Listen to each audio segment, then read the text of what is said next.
Oh, gotta refresh that. Oh,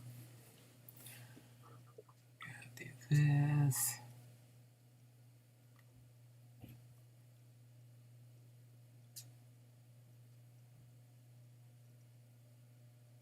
Boom. There we go. Hall of Fame veterans, sports cards, and collectibles. There we go. Top chat. Live chat. Let me get my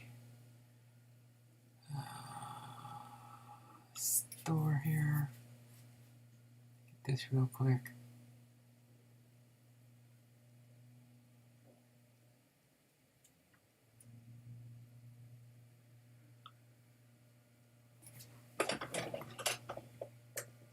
See.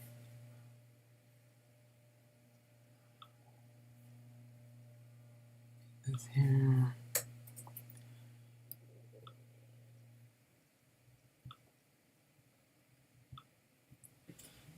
Right. That's pinned up there. This is over here.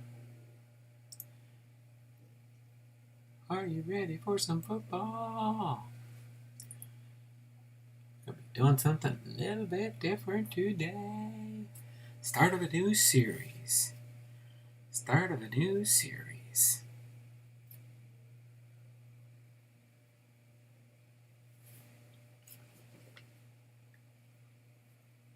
Hopefully everybody's going to be ready for some different fun. We'll wait a few minutes, see if we can get at least a couple of people in the house here. In the house. Are you ready for some football? Mighty, mighty football. Are you ready for some football? Alright, got that ready. Let me make sure I've got this one ready.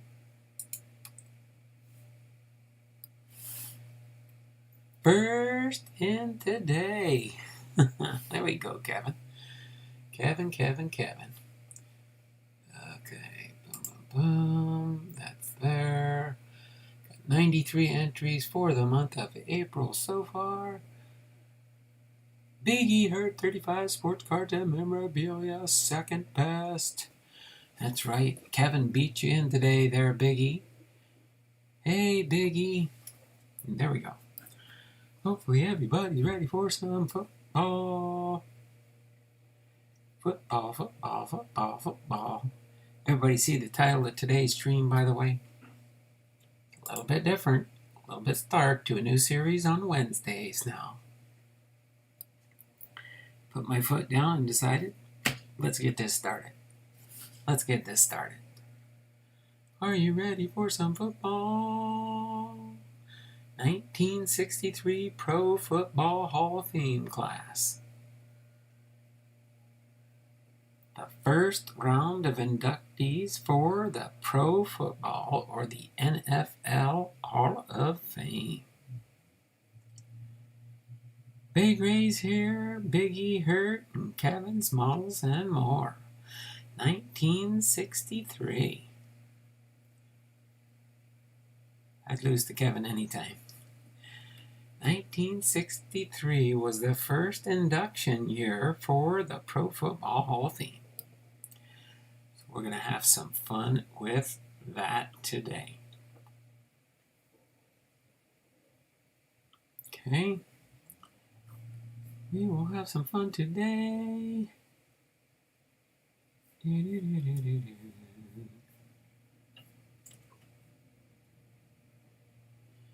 Are a total of 17 inductees for the class of 1963. We'll get started with our content right at 2:10 sharp. We got 4 people watching, 4 thumbs up, thummies up, thummies up, thummies up for me. Tommy's Breaks in the house. How you doing there, Tommy? A little bit different today. I know normally I do almost 100% baseball. We're going to incorporate some football.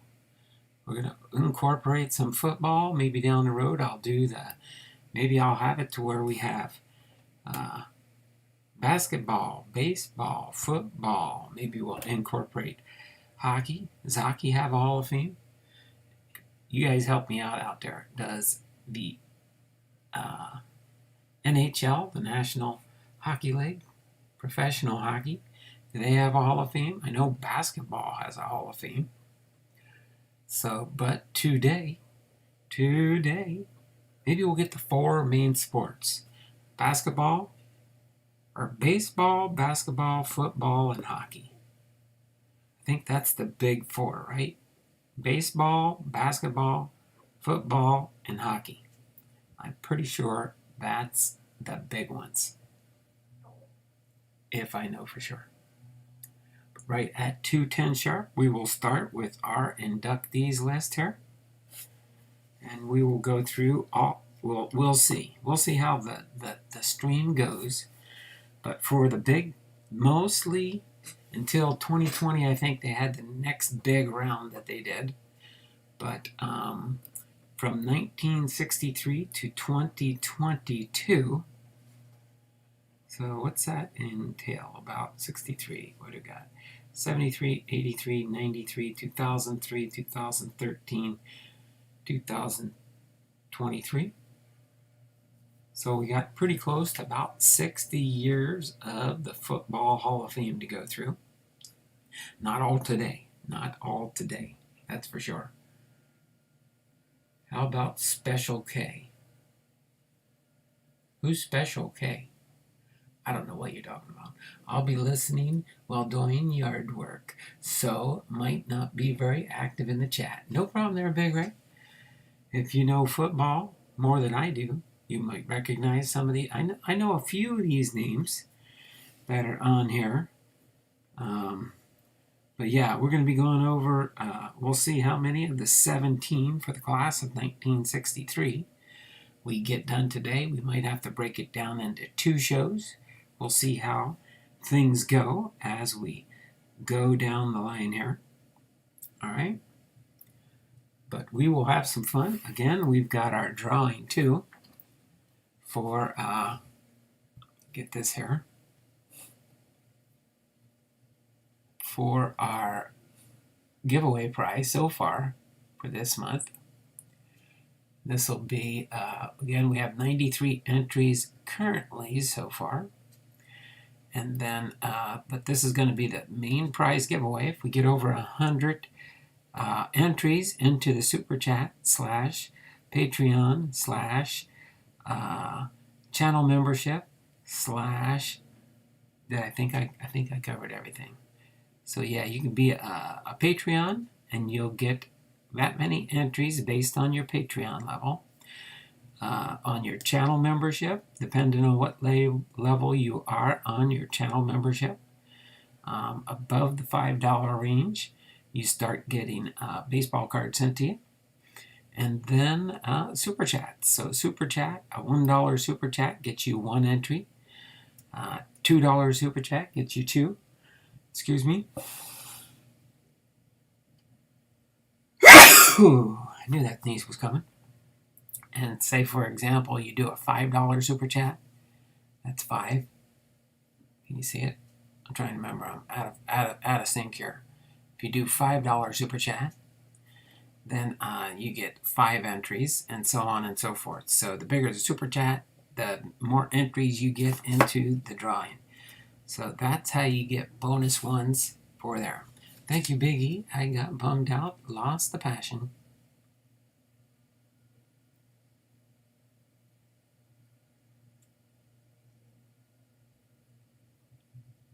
Oh, sumo wrestling. Well, yeah, I do. I gotta put some of my sumo wrestling videos up probably. That's what I probably should do eventually. And then I could, never mind. We won't go there for now. But yeah, we're gonna do 17. We do have 211. Let me go through our list here for all the Hall of Famers. We're gonna try and see if we can cover today. We're gonna do Sammy Baugh, Bert Bell, Joe Carr, Earl Clark, Harold Grange, George Halas, Melheen, Wilbur P Henry, Robert Cal Hubbard, Don Hudson, Earl Lambeau, everybody probably knows who Lambeau is, Tim Mara, George Preston Marshall, John Mcnally, Bronco, Nagurski, Ernie Nevers, and Jim Thorpe. And we'll see how many we get through. Boom! There we go, right off the get-go. Let's take a commercial break here and get big race ball cards and auctions in here. Get 2 entries for him really quick here. That should bring us up to 95. Getting close.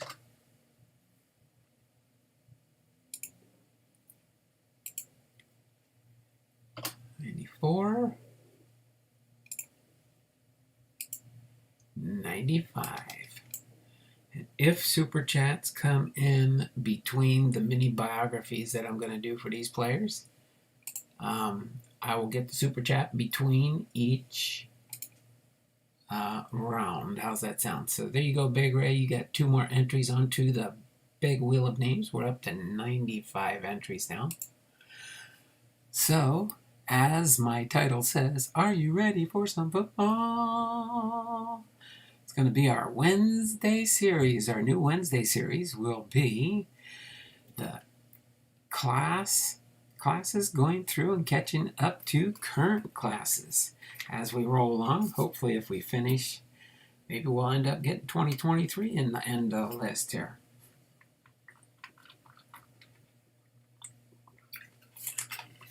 But without further ado, we will get ready, and as I go through here, I will mark them off my list.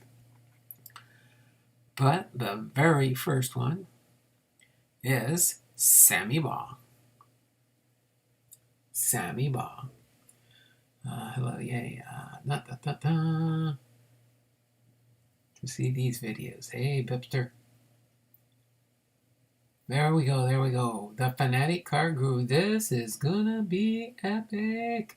That's right, share with your friends. Do me a favor, if you know anybody that is a football fan, make sure you tell them about my new series. I just started out today. You can have them watch the first video, and then we will continue from here. But our first one is going to be, so football's greatest weekend coming down this summer, August 4 through 7 is going to be for the class of 2022 for football. But we're going to do Sammy Baugh first, give you some of his stats, and we will get into everything about Sammy Baugh. All NFL selections. 7. As far as defensive interceptions, 31. He played 16 seasons in the NFL. 187 touchdowns, and as far as yards, 21,886. A quote of his says, "Money did not mean that much to me. I had fun playing football." All right, Sammy Baugh arrived on the football scene in 1937, the same year the Redskins moved to Washington from Boston. The Texas Christian Star was the team's first-round pick that year. Over the next 16 seasons, Slingin' Sammy not only helped establish the pro game in the nation's capital, he also was a major influence in the offensive revolution that occurred in the late 30s and early 1940s. When Baugh first started with the Redskins, pro football was largely a grinded-out ground game.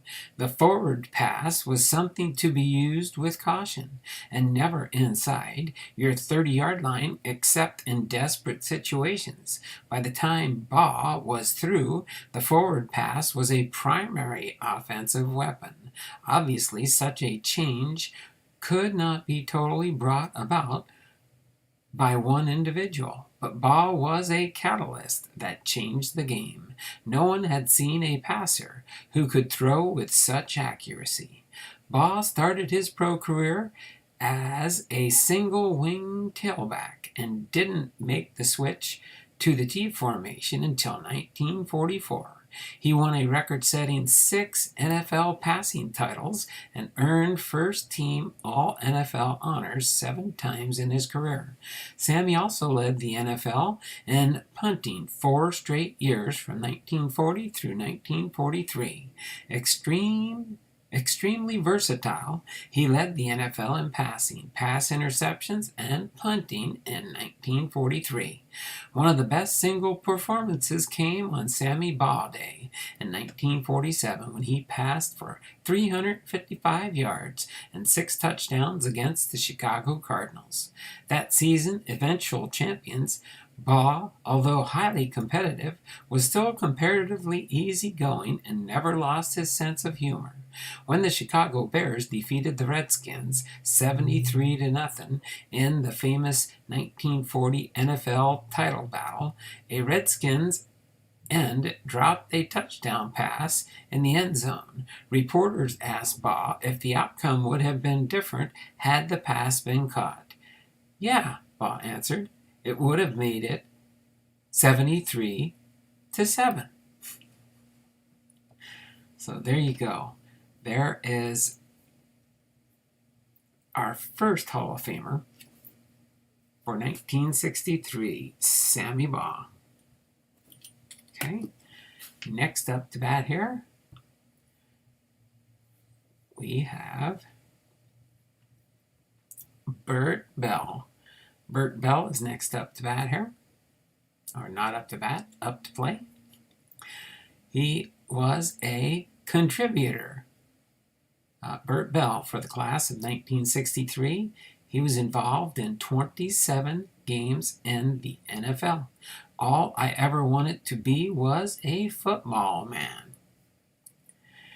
It wasn't long after Bert Bell was elected to the National Football League's commissioner in 1946 that he demonstrated he would be a fearless, tireless leader who would guide the league to new heights of popularity. I gotta get in here. Epic, a Wednesday night party, Slingin' Sammy Baugh. Slingin' Sammy Baugh. One of the Washington Redskins' greatest players. There we go. I urge everyone to buy a card of each Hall of Famer. Everyone to buy a card of each Hall of Famer player. ERA. Must have been the same media covering news as today. Laugh out loud. All right, so let me refresh the chat here so I know where I left off, catching up with everybody. All right. So Bell's first order of business was to prepare his league for a costly struggle with the new rival league, the All-American Football Conference, the AFC, steadfastly rejecting any settlement that would leave the AAFC intact. Bert finally presided over a merger after the 1949 season that brought 3 AAFC teams, the Baltimore Colts, the Cleveland Browns, and the San Francisco 49ers, into the NFL. In the first year as commissioner, he also took a strong anti-gambling stance that marked the start of tough conduct codes in the NFL. Another far-sighted action was Bell's handling of the then young television industry, realizing that televising home games would hurt stadium attendance and much-needed team revenues. Bell formulated the policy to permit only road games to be televised back to home cities, thus protecting gate revenues while making previously unavailable away games accessible to fans. Bell exhibited a rare fortitude when his first recognized NFL Players Association. Confronted by angry owners, he simply referred to the league's constitution, which permitted him to act on any matter. In the best interest of pro football, Bell began his pro football life as the owner of the Philadelphia Eagles in 1933 and struggled with overwhelming financial adversity for the rest of the decade. A unique franchise shift in 1940 found Bell moving to Pittsburgh as part owner of the Steelers, a status he maintained until he was selected as commissioner. On October 11, 1959, while watching his two teams, the Eagles and Steelers, play at Philadelphia's Franklin Field, Bert suffered a fatal heart attack. The fact that he died at an NFL game seemed appropriate for a man who had made pro football his entire life. So there we go. Our second one's out of the way. Bert Bell. Next up, we've got Joe Carr. Joe Carr. I wonder what base Biden is resting in today. Basement. There we go. Blomdahl, Venford for 2024. Oh my word. Boy, wouldn't that be an interesting ticket, huh, there? David. It'd be DB and DV.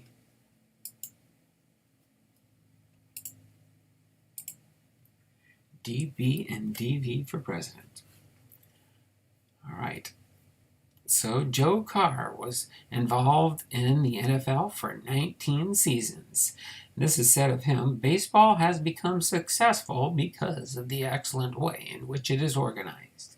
And I can honestly say that I believe the National Football League is just as strongly entrenched as any lease in baseball. The fly-by-night birds are now on the outside looking in, and we intend to keep them there. No one better understood the necessity of bringing some order to early-day professional football than Joe Carr, a former Columbus, Ohio newspaperman and manager of pro football's Columbus Panhandles. Carr's persistence finally paid off when in 1920 the American Professional Football Association, the APFA, was organized in Canton, Ohio. Jim Thorpe, the best-known name of pro football in 1920, was named the AFPA's first president, but a year later, Carr replaced him in the leadership role. The next year, in 1922, the league changed its name to the National Football League. Carr strongly felt the public had an inherent right to know the league was being run honestly and capably. Immediately, he established a standard player contract, modeled on the one used in baseball. He cracked down on the hiring of collegians under assumed names. When the Green Bay Packers, a new team in 1921, ignored Carr's edict, he forfeited the franchise and then renewed it under the new ownership a few months later. In 1925, Red Grange stunned the football world by joining the Chicago Bears just 10 days after his final game with the University of Illinois, sensing that resentment in college circles would persist if such practices continued. Carr ruled in the future no NFL team could sign a college player until his eligibility was complete. Violators were promised a stiff fine or loss of franchise or both. Carr recognized that, to survive, the NFL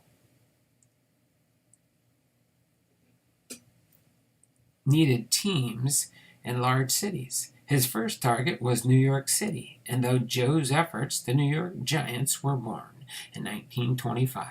The 70,000 crowd that turned out at the Polo Grounds later that year to see the Red Grange-led Bears provided big city fans would support pro football. A dedicated, no-nonsense administrator, Carr also served in executive positions in minor league baseball and professional basketball during his tenure as NFL president. Very interesting there on Joe Carr. Hopefully you all enjoyed that. Next up, To play, we've got Earl Clark. Earl Clark is our next person. Hiding from biting, Jim Thorpe, arguably the greatest athlete of all time. Hopefully we'll get to him by the end of this stream today. Okay, let me let's get this live chat refreshed here so I can keep track on things there. Doing pretty good. 227. 227. So Earl Clark, looks like he was a right back, a quarterback, and a quarterback. Earl Clark, class of 1963. All NFL selections, 3. Extra points, 71. Points, 368. Seasons, 7 seasons in the NFL, and TDS, 42. Running is like driving a car. When you drive, you're looking quite a ways down the street. The things that are close, you take care of automatically with reflex action. Okay, get a sip of water real quick, and we'll get into Dutch Clarks, or Earl Clark, as he's known. Dutch must have been his nickname.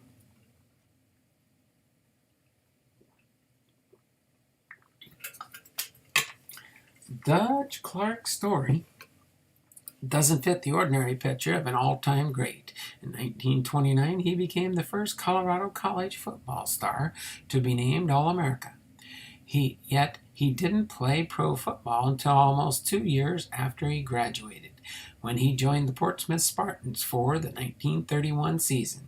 He retired from the pro game after 2 all-pro seasons to become head coach at the tiny Colorado School of Mines.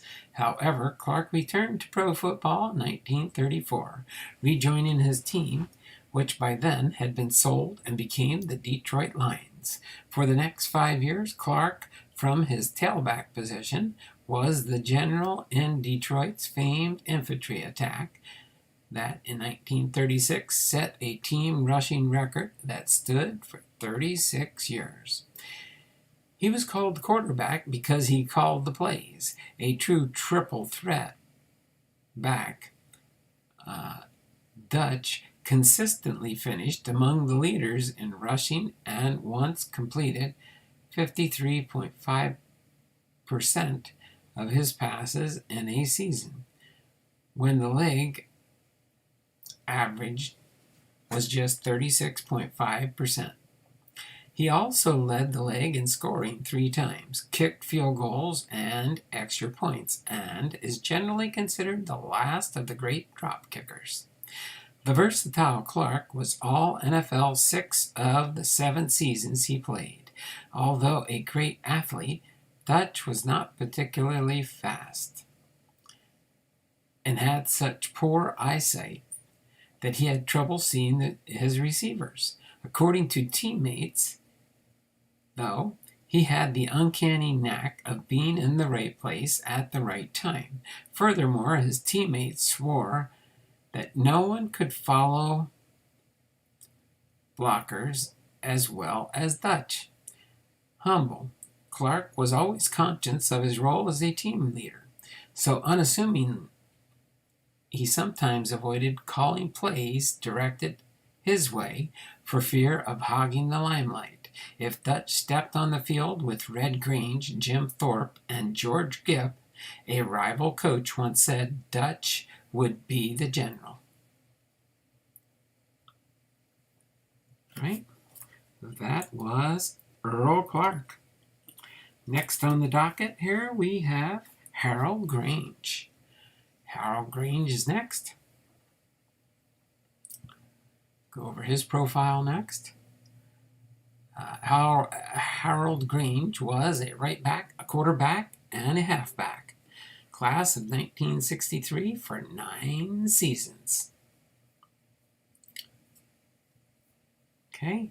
In the early 1920s, George Hallas was desperately seeking a special gate attraction to help draw attention not only to his Chicago Bears team, but also the National Football League as a whole.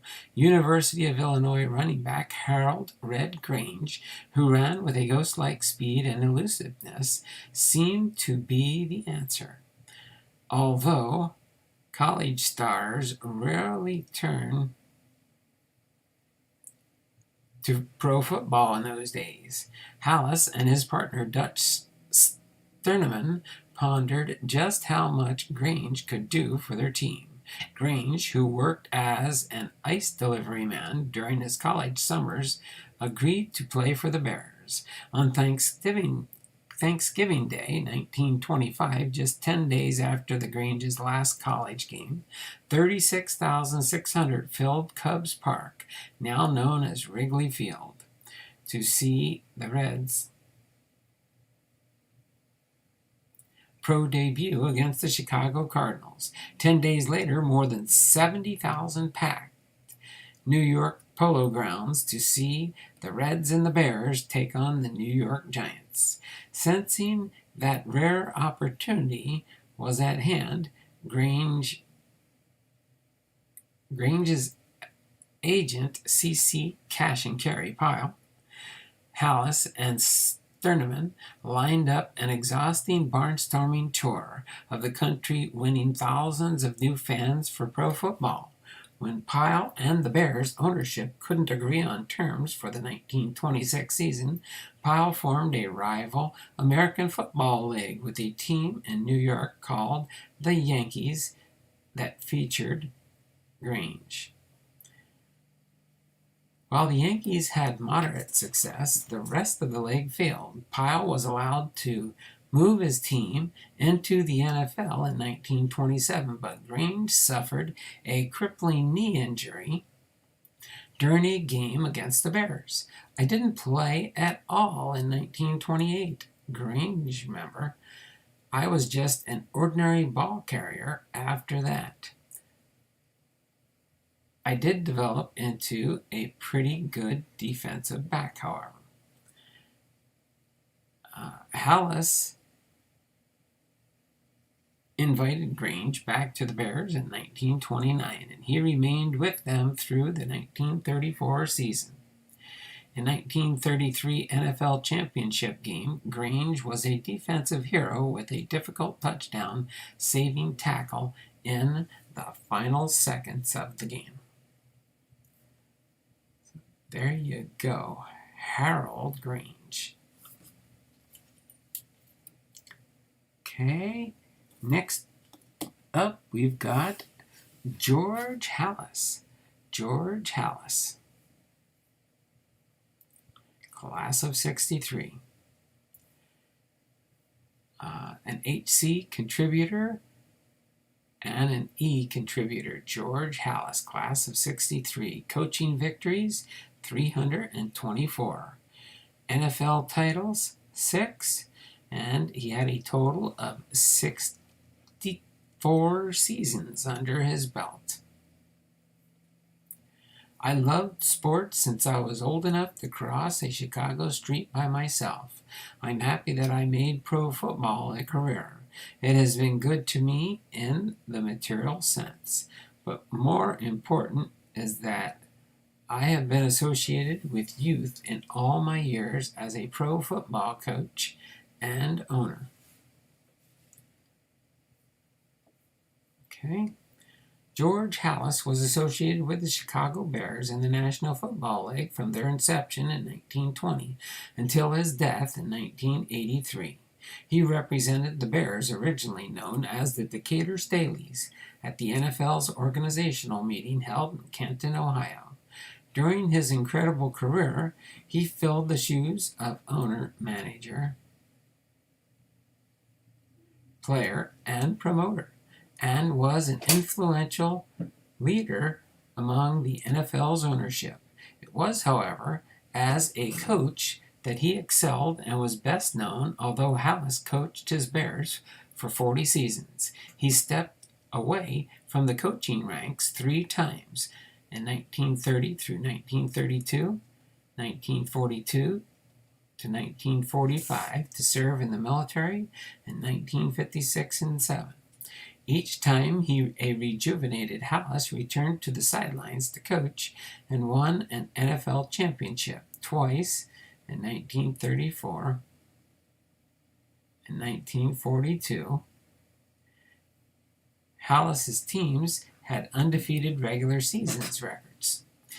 His 318 regular season wins and 324 total victories were long-standing NFL records until broken by Don Shula in 1993. His Chicago Bears teams won 6 NFL titles. The first coming in 1921 after the Staleys moved to Chicago. Georgia's Bears won 3 other divisional titles and finished second 15 times. Only 6 of Hallas's 40 teams finished below the 500 mark. As coach, Hallas was first in many ways, the first to hold daily practices, to utilize films of opponents' games for study, to schedule a barnstorming tour, and to have his team's games broadcast on radio. With his players, George maintained tight control, disobedience, and insubordination were not tolerated. Along with Ralph Jones, his coach from 1930 to 1932, and consultant Clark Slonnacy, Hallas perfected the T-formation attack with the man in motion. It was his destructive force that propelled the Bears to their stunning 73-0 NFL title win over Washington in the 1940 NFL championship game, and sent every other league team scurrying to copy the Hallas system. There we go, George Hallas. Next up to bat, we got Mel Hine. Mel Hine. Checking the chat here. Afternoon, folks. Red Grange was awesome. The Bears. I'm enjoying this greatly, thank you. Oh, no problem there. David, you're one of the main thrusting points, but there were other requests back through the days, so.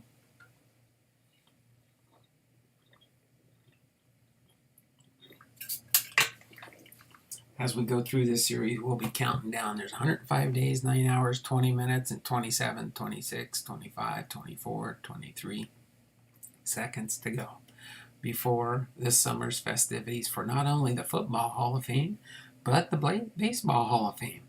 I think the Baseball Hall of Fame festivities takes place in July. Or is it August? Can't remember for sure. Somebody out there probably knows. But Mel Hine will be our next one. Mel Hine was the class of 63. He played in 15 seasons, straight all NFL selections, 8. We played 60 minutes in those days, and I don't think I would have liked to play just half the time as they do today. No, they play an hour, don't they? I think they still play an hour. Mel Hine, a fixture at center. Oh, countdown has begun. There we go. Let me do a refresh there.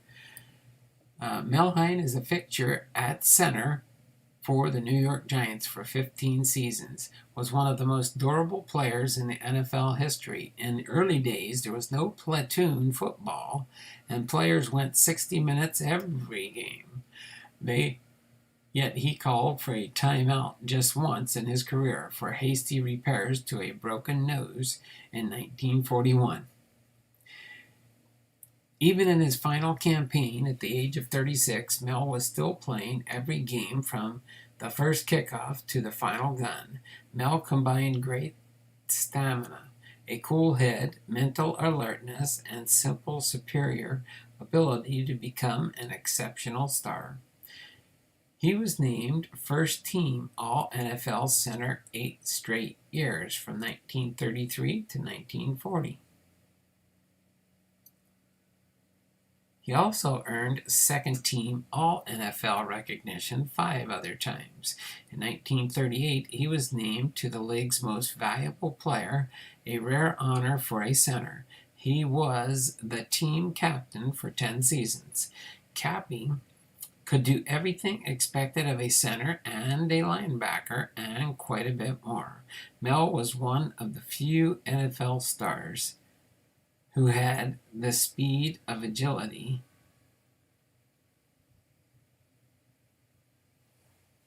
to contain Green Bay's premier receiver, Don Hudson, by bottling him up on the sidelines so he could not maneuver into the open. Although Mel was thoroughly aggressive and coldly ferocious when it came to blocking and tackling, he was a gentleman player, and he rarely lost his temper. Hine led Washington State to a Rose Bowl bid in 1930 and was named to Grantland Rice's All-America team.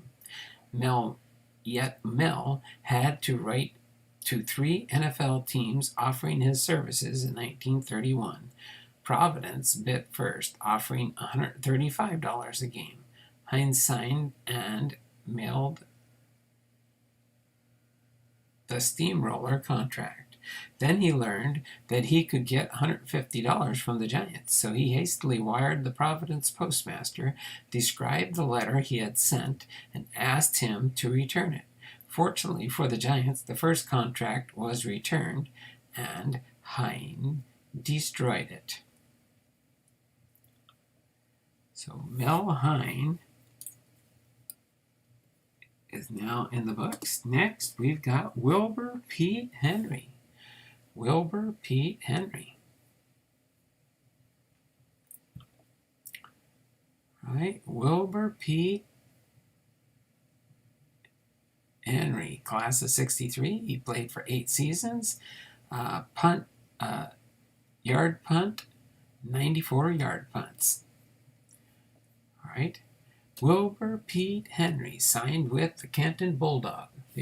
I think by half the time he meant most players played both offense and defense back in those days. Yeah, exactly. They played offense and defense until they had to have the different squads. So probably as we progress through this, it'll talk when they probably instated that new faction there. So Wilbur P Henry signed with the Canton Bulldogs the same day, on September 17, 1920, that the National Football League, first known as the American Professional Football Association, was being organized in Canton, Ohio, in the Canton Repository the next day. The Henry acquisition was banner headline news, while the birth of the new Pro Football League was relegated to page 3. It is understandable that the newspaper editor could not have grasped the significance of the league meeting. Under any circumstance, Henry was an established superstar, a valuable addition to the Canton team and worthy of headline attention. At first glance, however, Henry did not look like a football player. Seemingly both short and pudgy, he looked soft and fat at 5'11", and weighing 245. But his looks were truly deceiving. Henry had the swift reflexes of a man eating tiger, good-natured, easygoing, and prone to laughter off the field. He was an uncompromising competitor on the gridiron. For the Bulldogs, who won NFL championships in both 1922 and 1923. Henry was a major contributor. Among his game heroics was a 40-yard field goal that tied Akron 3-3 and preserved Canton's unbeaten season in 1922. Henry did much more than just block and tackle with monotonous efficiency. Versatile, he was even used occasionally on a tackle-over-tackle, playing fats, as He was also known was a superior punter, place kicker, and drop kicker, and for many years he held a spot in the NFL record book for his kicking exploits. The multi-talented tackle reportedly once drop-kicked a 45-yard field goal and boomed a 94-yard punt. Facts might even have been more devastating on defense. One opposing coach thought that running right at Henry would be an effective way to neutralize the big man. After Henry flattened the entire side of the line, the coach abandoned his foolish game plan. There we go. Wilbur P Henry. Okay. Approaching pretty much the halfway point, but I think we're doing pretty good so far. Right? Robert Cal Hubbard is our next one up. Robert Cal Hubbard, class of 63. All NFL selections, 6, and he played 9 seasons in the NFL. I've taken enough beatings for one man, not that I couldn't take some more. It's not fat nor age that's driving me out. I've just had enough shoving and kicking around. Cal Hubbard.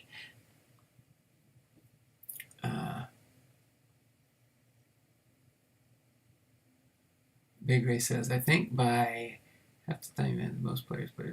Okay, and then Biggie Hurt says, I do too love this series, Donald. Oh, that's good. That's good. Make sure you tell your friends about it, and then maybe they can get involved with watching the weekly episodes that I'll be putting up for the Football Hall of Fame next. After all, my title just says Don Blomdahl, Hall of Fame, Bet, Sports Cards, and more.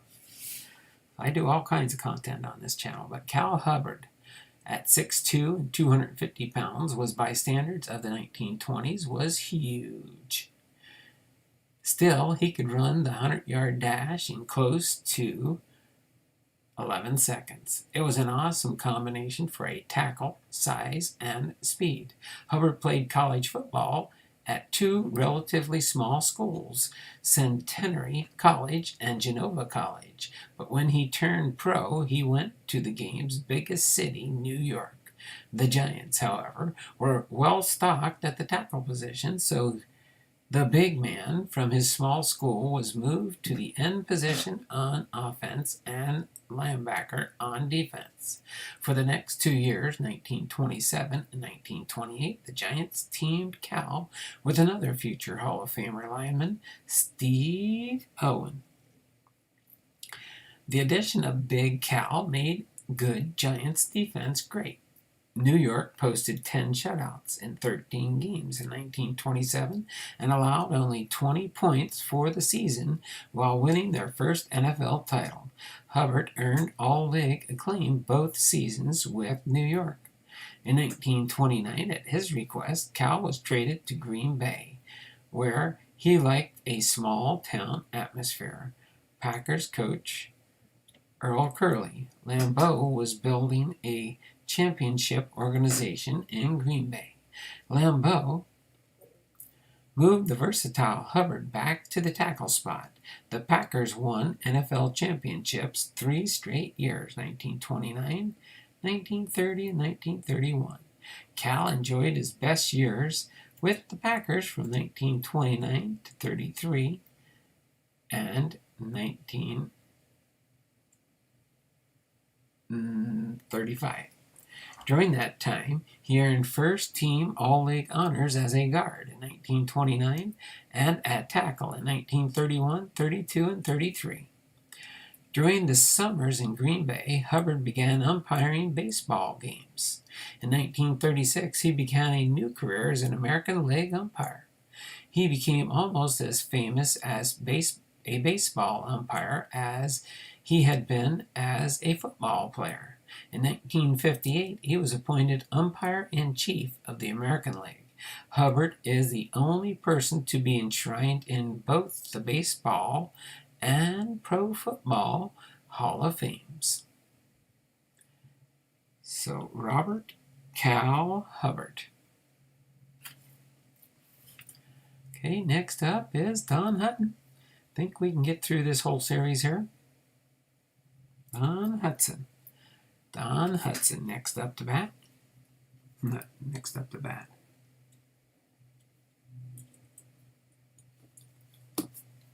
Okay, Don Hudson. Class of 63. Think he was a defensive end, is my guess. Just says E/E.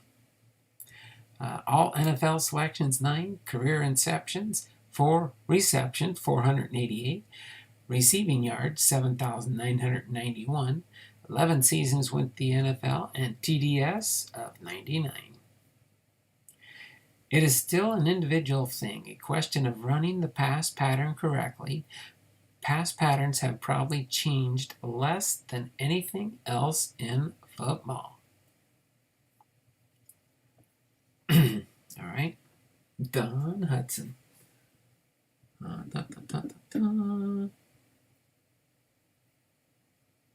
Shared your video on Facebook. Oh, there we go. There we go. Thanks there, Biggie Hurt. Fanatic Car Guru, Packers cards 87. I just messaged him about the 50K on his bus. 91K on his bus. Yeah, oopsie, not 50K. I don't have a clue what you're talking about there, Fanatic Car Guru.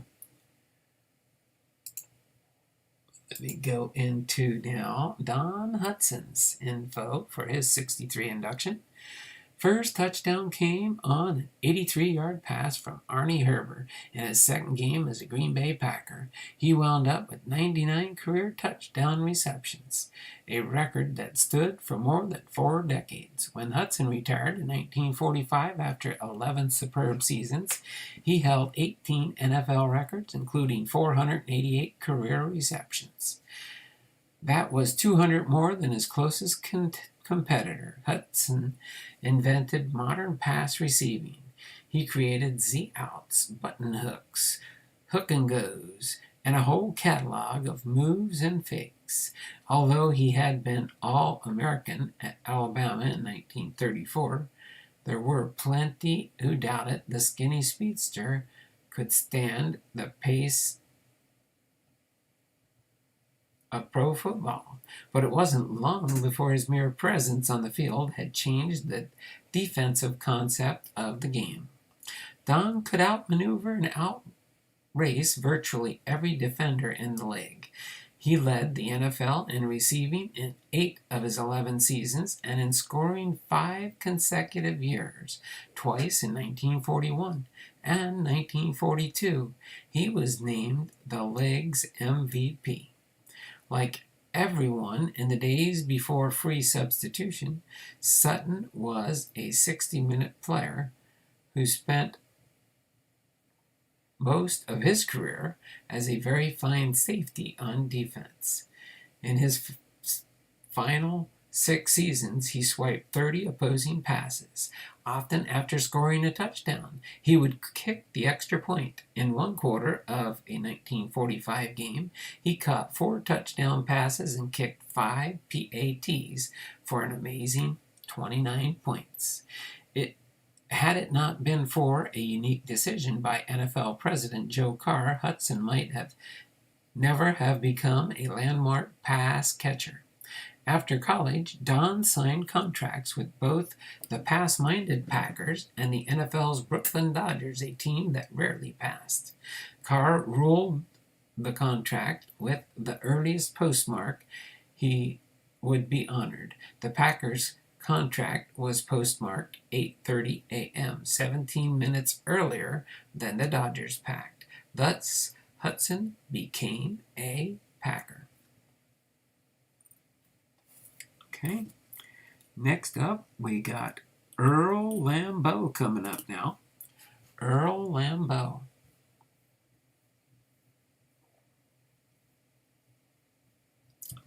Also class of 63. All right. Oh, 91K on his bus. Now, whoopsie, not 50K.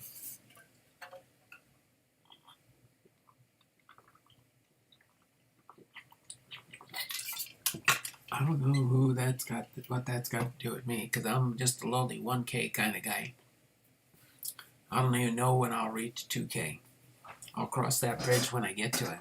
I think I have, 1,247 subscribers. Gourmet Breaks is ahead of me already, and he just hit 1K. And he did what's taken me to get up to where I was now. He did that in probably about less than a month. So he's getting subscribers left and right now. But that's okay. He's got an awesome channel. I like the way he's got things set up, but he does breaks. I like to do the history of the sport. I mean, eventually I'll run out of the history except for the new history that's being made. That's what's going to be fun. But as far as Earl Lambeau, he's an HC, a contributor. He was a running back. He was a quarterback. He was a contributor and an HC, whatever an HC stands for. His coaching record was 229 wins, 134 losses, and 22 ties. 6 NFL titles, and he played or did some type of thing with the NFL for 35 seasons. That's a long time. I had a lot of pleasure out of every single championship. It's just like having a baby. It takes a lot out of you. Earl Curly Lambeau founded the Green Bay Packers in 1919 and was the team's first playing star, and its coach for 31 years. More than any other person, he is responsible for the existence today of the Packers' unique small-town franchise. Curly played fullback as a Notre Dame freshman in 1918 before an illness forced him to leave school. Getting close to double digits here for people watching.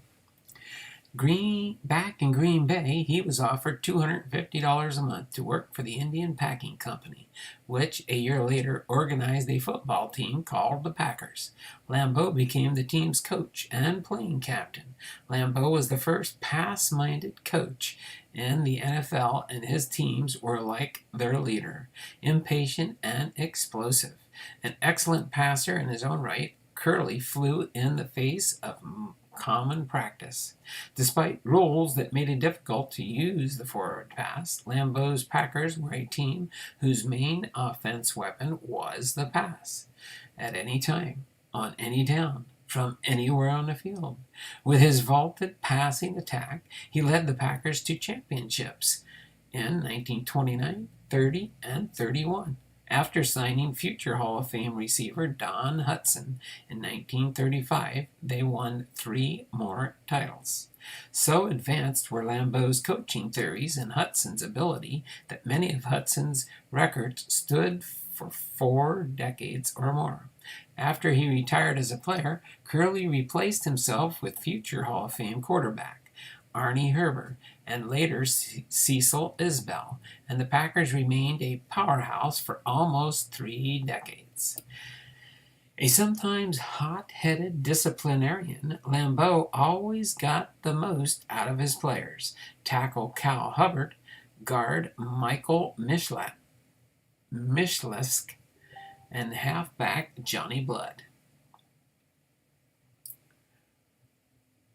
Mcnally were fine players who enjoyed the Hall of Fame careers under Lambeau. Lambeau resigned from the Packers following the 1949 season and later coached the Chicago Cardinals and the Washington Redskins for many years. In his 229 career victories, ranked second only to George Hallas. So, Earl Lambeau. Got 1, 2, 3, 4, 5, 6 more to go. Tim Mara is our next inductee for 1963. Tim Mara. Sorry, I went too fast. I went to the end. Tim Mara. Curly Lambeau, head coach, HC. OHC, head coach. Got it. I'll get these football terms down before you know it.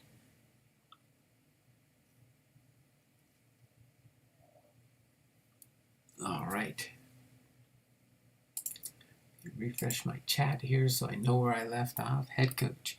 So, it says he's a contributor/contributor. Tim Mara, class of 63, division titles 8, NFL championships 3 for 30 seasons.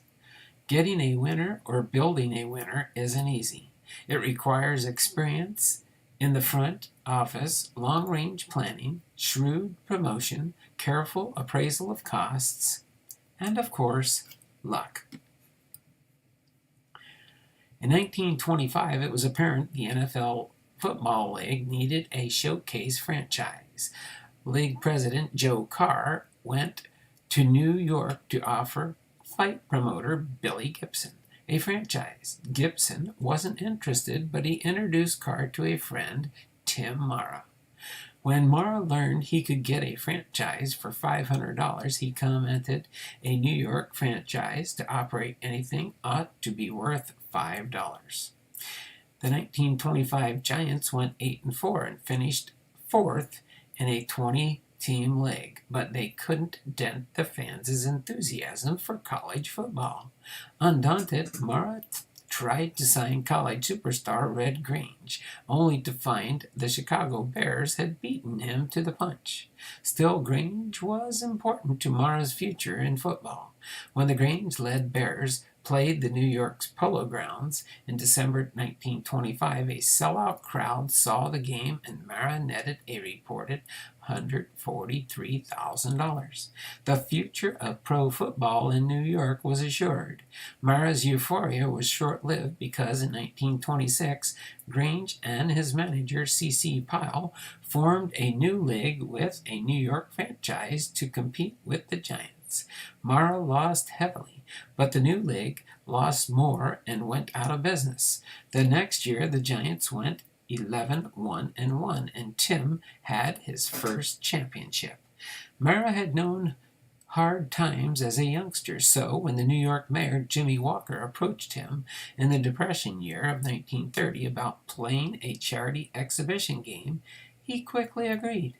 The Giants defeated Notre Dame All-Stars 21-0, and Mara unselfishly turned over a check for $115,153 to the New York City Unemployment Fund. In the 1940s, Mara again had to endure another interleague war, this time with the All-American Football Conference. Once again, Mara won, strengthening what would become one of pro football's most successful and storied franchises, and one of sports' elite organizations.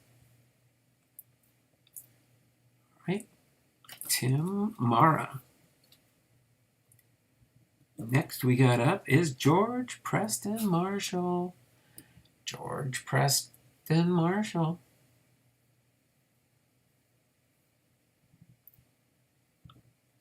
Right? George Preston Marshall is a contributor/contributor. George Preston Marshall, class of 1963, 6 divisional titles, 2 NFL championships, and 37 seasons with the NFL. George Preston Marshall was operating a laundry business in Washington, D.C., when in 1932 he made the fateful decision to become part owner of the Boston Braves franchise in the National Football League. His 3 partners dropped out when the Braves' first season losses reached $46,000, but Marshall stayed to contribute pro football in a unique and most valuable way. Renamed the Redskins in 1933 and moved to Washington in 1937, Marshall's teams, particularly in the 1936-45 decade, were very successful. They won NFL championships in 1937 and 1942, and divisional titles 4 other times during that period.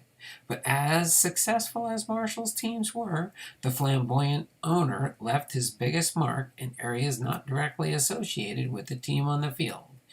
In the nation's capital, Marshall organized the Redskins marching band and spectacular halftime shows, introducing cheerleaders, began a radio network that carried games throughout the South, and led thousands of supporters on pilgrimages to rival cities. The energetic leader was also a force in improving the playing rules to open up the game and make it more crowd-pleasing. He championed the decision in 1933 to split the NFL into two divisions, with a playoff game to determine the title, and a liberalization of the forward pass rule. Marshall was totally involved in all aspects of the team's operation and endured his share of criticism for not integrating his team until being forced to do so in 1962. At his funeral in 1969, the NFL commissioner, Pete Rozelle, summed up the Master Showman's unusual gift to the NFL. Mr. Marshall was an outspoken foe of the status quo when most were content with it. He said, "We are all beneficiaries of what his dynamic personality helped shape over more than 3 decades." George Marshall.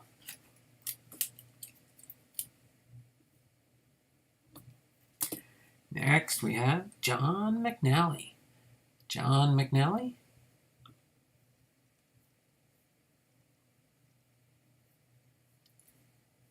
John Mcnally. Class of 63. He played as a running back, quarterback, and halfback. Scoring 297 points, 14 seasons, and 49 TDS. Okay, help me out, guys. What's the TDS? Is that touchdowns? 49 touchdowns? Touchdowns? That's my guess. All right, so John Mcnally. Dun, dun, dun. John Mcnally still had a year of college. Let me refresh my chat quick. Okay. Still had a year of college eligibility remaining when he decided to take a shot at pro football. To protect his eligibility, he needs an alias, a common practice in the 1920s. He had a friend past a theater where the movie Blood and Sand was playing. Suddenly, Mcnally exclaimed to his friend, "That's it. You be sand, I'll be blood." So Johnny Blood it was, through 14 seasons in the NFL. At 6'1", 188 pounds, Blood was unbelievably fast, a superb running back, and possibly the finest receiver in the National Football League at the time. He could throw passes and punt with the best. On defense, he was a ball hawk and a deadly tracker. He played on 5 NFL teams in 14 seasons, but his best year came with the Green Bay Packers, with whom he was a major contributor to 4 championship teams in 1929, 30, 31, and 36. His off-the-field antics, however, constantly drew attention away from his exceptional playing skills. A talented youngster, Johnny graduated from high school at age 14, when he was small and immature and could not compete athletically. At St. John's College, however, he began to grow, and his natural athletic talents burst into full bloom. He was the basketball team captain and a letter winner in 3 other sports, football, baseball, and track, in his junior year. Some say Mcnally clung so fiercely to boyhood that he never grew up, at least not until after his pro football days, which ended when he was coach with the 1939 Pittsburgh Pirates. He didn't marry until he was in his mid-40s, and it was his wife, Marguerite, who described him as most accurately, "Even when Johnny does The expected, she said. He does it in an unexpected way. So, John Mcnally. All right. We've got 3 more to go. We're getting there. Next, we've got Bronco Nagurski. Bronco Nagurski. Hopefully I'm saying that right. Bronco Nagurski. Trump deranged syndrome. No, I don't think so. We didn't have Trump back in these days. Trump was a youngster back then.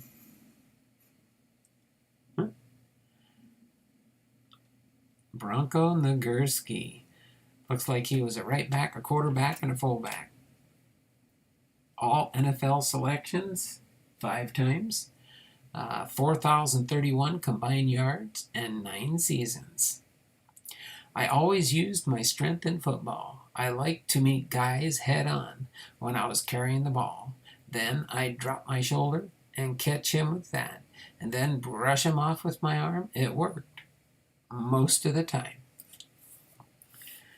Chicago Bears fullback Bronco Nagurski was the symbol of power football during the 1930s.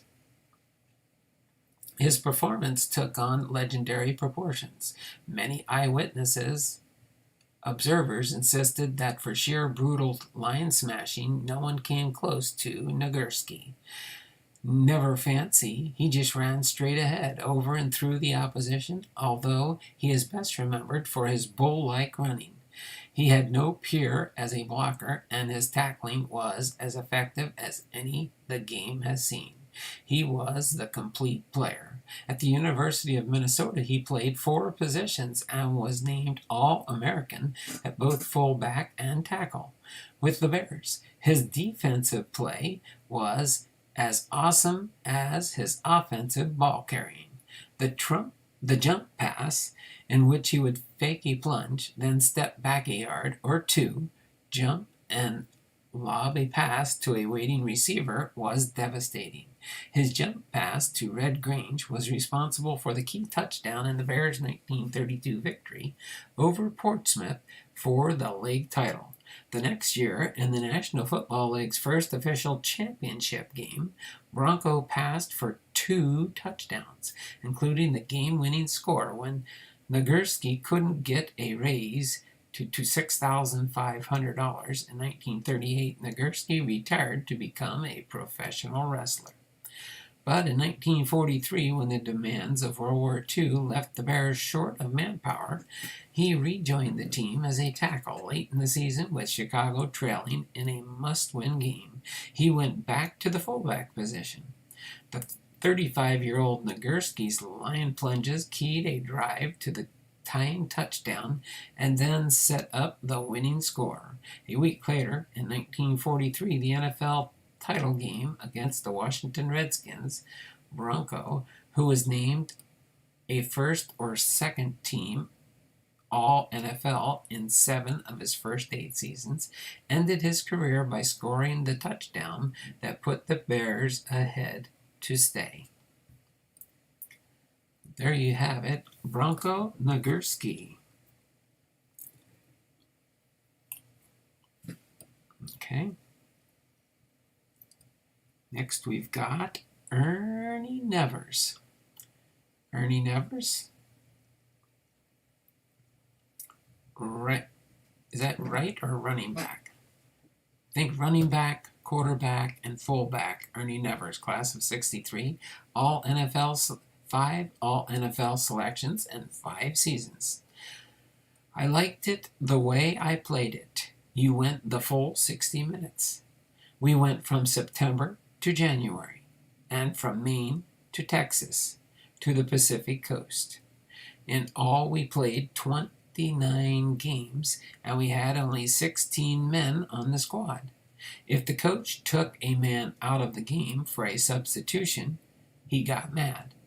That's how much we loved it. Running back. Okay, not right back, running back. Gotcha. Thank you. I'll learn all these terms. Of all the records in history of the National Football League, the one that survived the longest was set on November 28, 1929, when Chicago Cardinals fullback Ernie Nevers scored every one of his team's points, 6 touchdowns and 4 extra point conversions in a 40-6 rout of the Chicago Bears. The next week, the former Stanford University star again scored all his team's points for a 2-game total of 59 solo points. At Stanford, Nevers had gained gridiron fame when he courageously led the Indians against Notre Dame in the 1925 Rose Bowl game, playing on what amounted to very sore ankles, both of which were broken earlier in the season. Never rushed for 114 yards as Stanford lost to the superior Irish, 27-10. Stanford coach Pop Warner once called him the football player with a fault and compared him favorably to another player he coached, the legendary Jim Thorpe. Like Thorpe, when it came to football, Nevers could do everything exceptionally well: run, pass, kick, call signals, and play rock-hard defense. After he finished his Stanford career, Nevers signed to pro basketball and baseball contracts. In fact, it was destined to throw 2 home run pitches to Babe Ruth in his historic 60 home run season in 1927. But pro football also beckoned. In 1926, Nevers turned pro with the NFL's Duluth Eskimos. The Eskimos were a traveling team. That season, the team crossed the country playing 29 games, 28 of them on the road, against league and non-league opponents. Never reportedly played all but 29 of a possible 1,740 minutes. Injuries forced Ernie to sit out the entire 1928 season, but he returned as the do-everything man for the Cardinals in 1929. In both 1930 and 31, he was also the playing coach of the Cardinals. Nevers earned all NFL honors each of his 5 pro seasons. Okay, and on to our last Hall of Famer for the 1963 induction group. That is Jim Thorpe. Jim Thorpe was a running back, a quarterback, and a halfback. 52 career games played and 12 seasons.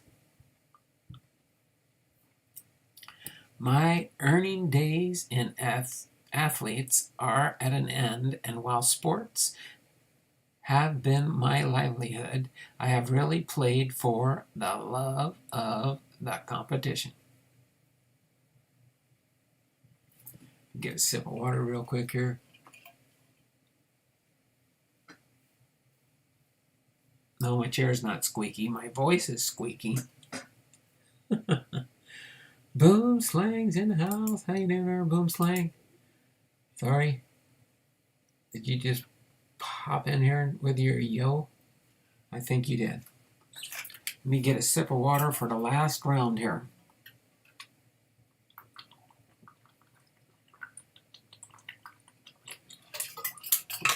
Get one more. Oh, maybe it's a little squeaky when I move. Maybe that's what it is. But my voice is squeaky too. The squeakiness just shows that I'm getting old. So Jim Thorpe, just before the season-ending series between the Canton Bulldogs and the arch-rival Massillon Tigers in 1915, Bulldogs general manager Jack Cusack signed the most famous athlete of the age, Jim Thorpe, for the princely sum of $250 per game. Thorpe was everything Cusack expected him to be, an exceptional talent and an unparalleled gate attraction. With Thorpe as star and coach, the Bulldogs claimed unofficial world championships in 1916, 1917, and 1919. His mere presence moved to pro football a giant step forward in the public estimation. In 1920, when the National Football League was organized, the charter members named Thorpe league president. While Thorpe's exploits tend to be exaggerated with the passing years, there is no question he was superb in every way. He could run with speed as well as bruising power. He could pass and catch passes with the best, punt long distances, and kick field goals, either by drop kick or place kick. Often he would demonstrate his kicking prowess during half times by place kicking field goals from the 50-yard line, then turning and drop kicking through the opposite goalpost. He blocked with authority, and defense was a bone-jarring tackler. Of mixed French, Irish, and Sac and Fox Indian heritage, Thorpe was born in a one-room cabin in Oklahoma. But when he was 16, his father sent him to the Carlisle Institute, a school for Indian youth. His Native American name was Wathohook, meaning bright path, something he was destined to follow in the sports world. Excellent at every sport he tried, he gained his greatest fame by winning the decathlon and pentathlon events in the 1912 Olympics, only to have his medals taken away because he had once been paid to play minor league baseball. The medals were restored posthumously in 1982.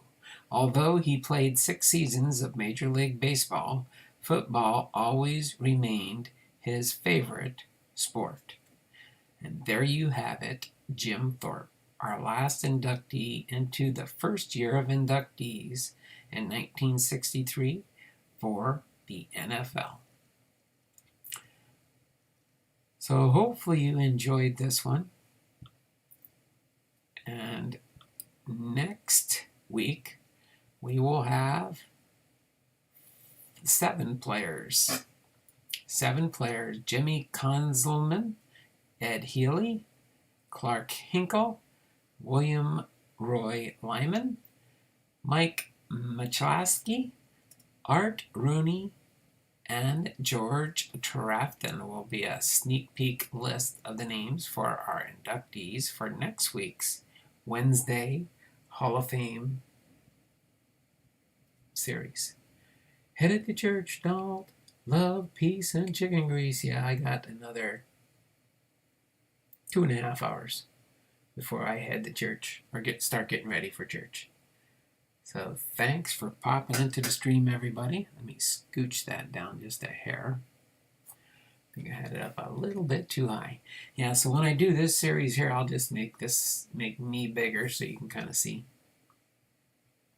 But other than that, are you ready for some football? I think I'm going to just add episode 1. Or no. No, I'll just leave them just like that. Are you ready for some football? Next week's will be 1964 Pro Football Hall of Fame class. And we'll just keep it running. All right. Are you ready for some football? Hopefully you all enjoyed this new series. I'll make sure I update my About Me tab on my page to reflect the new series. And then as we get into the other ones, I think maybe down the road, I think I'll do a little research on the Basketball Hall of Fame and the Hockey Hall of Fame. That way I can cover the main 4 sports: basketball, baseball, football, and hockey. That way I'll have my Tuesday, Wednesday, Thursday, Friday series maybe locked up with a sundry of different things at unexplained and known times. How's that sound?